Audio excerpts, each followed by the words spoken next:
नमस्कार भक्तजनों, आप सभी का स्वागत है विष्णु पुराण के प्रथम मंत्र 7वें अध्याय में। मरीचि आदि प्रजापतिगण, तामसिक संघ और शतरूपा तथा उनकी संतान का वर्णन।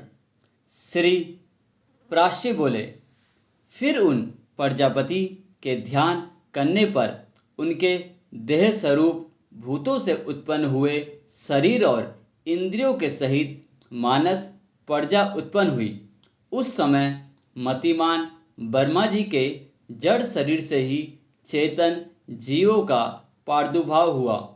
मैंने पहले जिनका वर्णन किया है, देवताओं से लेकर स्थावर पर्यंत हुए सभी त्रिगुणात्मक चर और अचर जीव इसी प्रकार उत्पन्न हुए।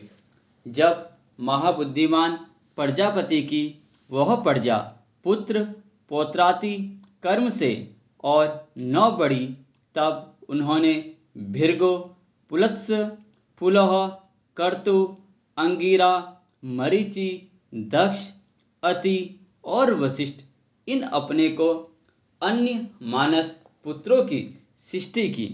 पुराणों में ये 9 वर्मा माने गए हैं। फिर ख्याति, भूति, संभूति, समा, प्रीति, सन्निधि, ऊर्जा, अनसूया तथा प्रसूति इन 9 कन्याओं को उत्पन्न कर इन्हें उन महात्माओं को तुम इनकी पत्नी हो ऐसा कहकर सौंप दिया। वर्मा जी ने पहले जिन संतन नादि को उत्पन्न किया था, वे निरपेक्ष होने के कारण संतान और संसार आदि में प्रवृत्त नहीं हुए। वे सभी ज्ञान संपन्न, विरक्त और मत्सरादि दोषों से रहित थे। उन महात्माओं को संसार रचना से वर्मा जी को त्रिलोकी को भस्म कर देने वाला महान क्रोध उत्पन्न हुआ। हे मुने, उन वर्मा जी के क्रोध के कारण संपूर्ण त्रिलोकी की ज्वाला मालाओं से अत्यंत दैदीप्यमान हो गई। उस समय उनकी ठेठी, भृगटी और क्रोध संपट ललाट से दोपहर के सूर्य के समान प्रकाशमान रुद्र की उत्पत्ति हुई। उसका अति प्रचंड शरीर आधा नर और आधा नारी रूप था। तब वर्मा जी अपने शरीर का विभाग कर ऐसा कहकर अर्थधान हो गए। ऐसा कहे जाने पर उस रुद्र ने अपने शरीरस्त्र स्त्री और पुरुष दोनों भागों को अलग अलग कर दिया और फिर पुरुष भाग को 11 भागों में विभक्त किया तथा स्त्री भाग को भी सौम्य, क्रूर, शांत, अशांत और श्याम, गौर आदि कई रूपों में विभक्त कर दिया। तदंतर हे द्विज, अपने से उत्पन्न अपने ही स्वरूप वर्मा जी ने प्रजा पालन के लिए प्रथम मनु बनाया। उन स्वयंभव मनु ने अपने ही साथ उत्पन्न हुई तप के कारण निष्पाप शतरूपा नाम की स्त्री को अपनी पत्नी रूप से ग्रहण किया। हे धर्मज्ञ, उन मनु ने शतरूपा देवी ने प्रियव्रत और उत्तान पादन नामक 2 पुत्र तथा उदार रूप और गुणों से संपन्न प्रस्तुति और आकुति नामक की 2 कन्या उत्पन्न की। उनमें से प्रस्तुति को दक्ष के साथ तथा आकुति को रुचि प्रजापति के साथ विवाह दिया। हे महाभाग, रुचि प्रजापति ने उसे ग्रहण कर लिया। तब उन दंपति के यज्ञ और दक्षिणा से युगल जुड़वा संतान उत्पन्न हुई। यज्ञ के दक्षिणा से 12 पुत्र हुए, जो मनवंतर में याम नाम के देवता कहलाए, तथा दक्ष ने प्रस्तुति से 24 कन्याएं उत्पन्न की। मुझसे उनके शुभ नाम सुनो: सरदा, लक्ष्मी, घृति, तुष्टि, मेधा, पुष्टि, क्रिया, बुद्धि, लज्जा, वपु, शांति, सिद्धि और तेरहवीं कीर्ति, इन दक्ष कन्याओं को धर्म ने पत्नी रूप से ग्रहण किया।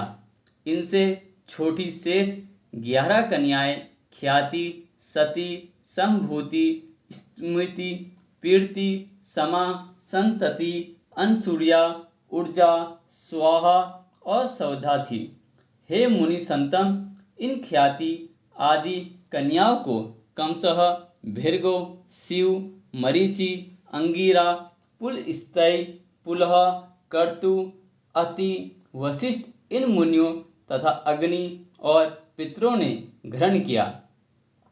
सरदा से काम चला, लक्ष्मी से दर्प, घृति से नियम, तिष्टि से संतोष और पिष्टि से लोभ की उत्पत्ति हुई तथा मेधा से श्रुत, क्रिया से दंड, नय विनय, बुद्धि से बोध, लज्जा से विनय, वपु से उसका पुत्र, व्यवसाय, शांति से सेम, सिद्धि से सुख और कीर्ति से यश का जन्म हुआ।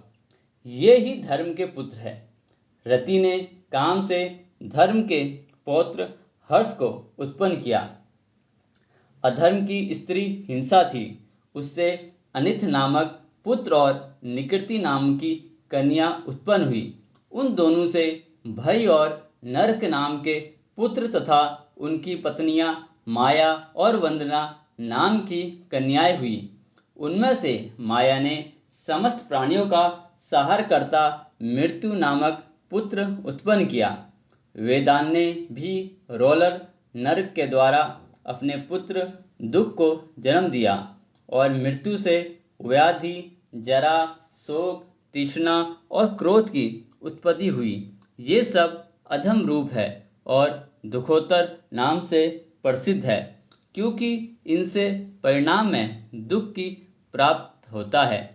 इनकी न कोई स्त्री है और न संतान, ये सब उदरवृत्ता है। हे मुनि कुमार, ये भगवान विष्णु के बड़े भयंकर रूप है और ये ही संसार के नित्य पल्ले के कारण होते हैं।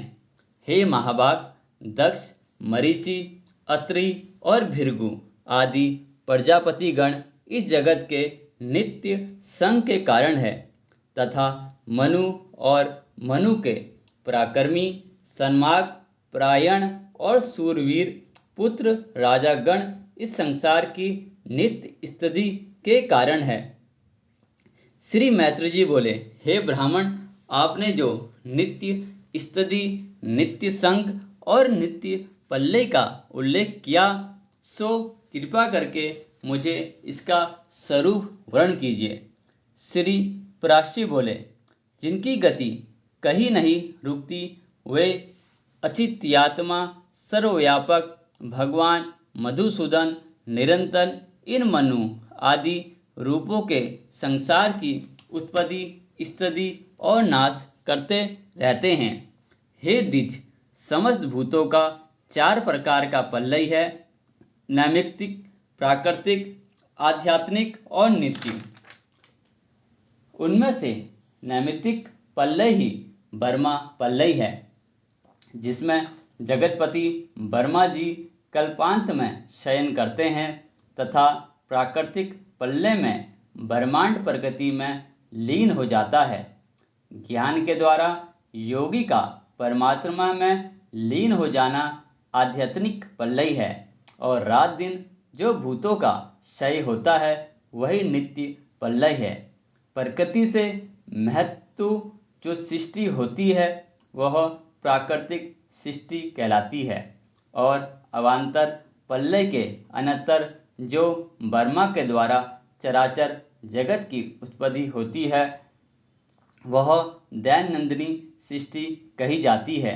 और हे मुनिश्रेष्ठ, जिसमें प्रतिदिन प्राणियों की उत्पत्ति होती रहती है उसे पुरुषार्थ में कुशल महानुभाव में नित्य सृष्टि कहा है।